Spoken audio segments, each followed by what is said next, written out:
Sometimes love doesn't vanish, it just hides behind silence. In today's story, a woman believed her marriage was falling apart. Her husband seemed distant, cold, and uninterested. She thought the love was gone, until she discovered a journal he never meant her to find. What she read inside didn't just surprise her, it changed everything. This is a story about assumptions, hidden pain, and the quiet ways love continues even when it's not spoken. If you've ever felt unsure about where you stand with someone you love, this one's for you. Don't forget to like, subscribe, and tap the bell to hear more real stories that matter.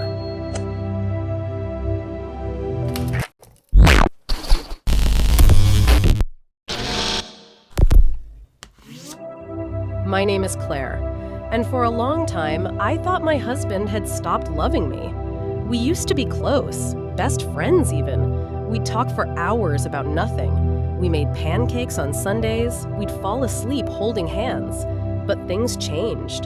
The silence came slowly. He stopped asking about my day, he'd work late and barely look up when I spoke.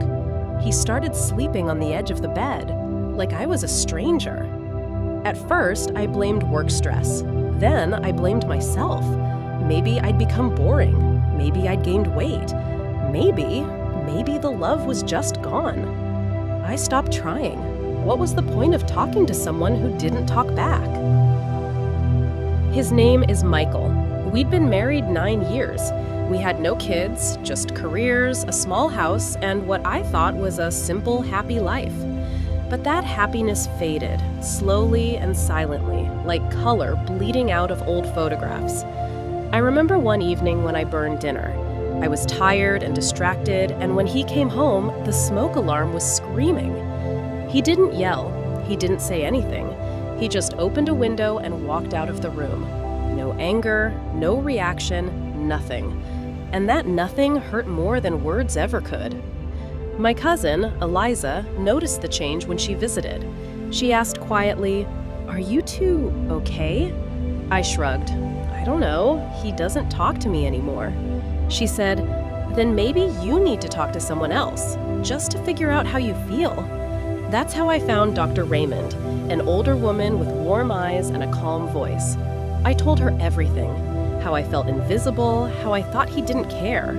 She listened and asked just one question. "Have you asked him how he feels?" I hadn't, and honestly, I didn't want to. I was too afraid of the answer. One Saturday, I was cleaning the closet and found a black notebook buried in an old shoebox. It was Michael's handwriting. He always journaled, but I never read them. It felt like crossing a line. But something in me cracked that day, a mix of sadness and desperation. I opened the book. The first line read, "I miss her. I'm still here, but I don't know how to tell her I'm breaking." My hands started shaking. I flipped through pages. He wrote about sleepless nights, about how he hated that he didn't know how to talk to me anymore. He wrote about the miscarriage we never really talked about, how he blamed himself for pretending he was okay when he wasn't. He wrote, "I see her hurting, and I don't know how to fix it, so I stay quiet, and every time I do, I lose a little more of her." By the end, I was crying, because everything I assumed was wrong. He didn't stop loving me, he just didn't know how to show it anymore.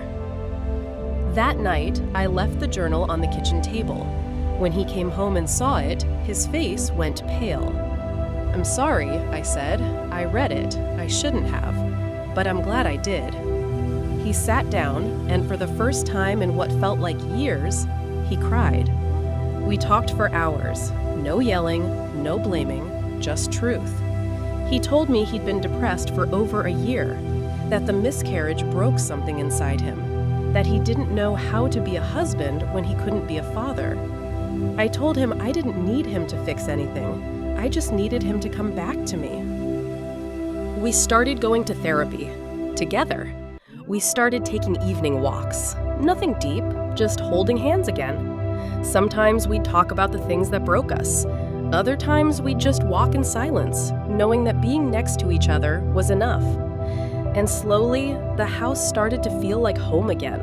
Not perfect, not like before, but real, honest, alive. I once believed love died quietly.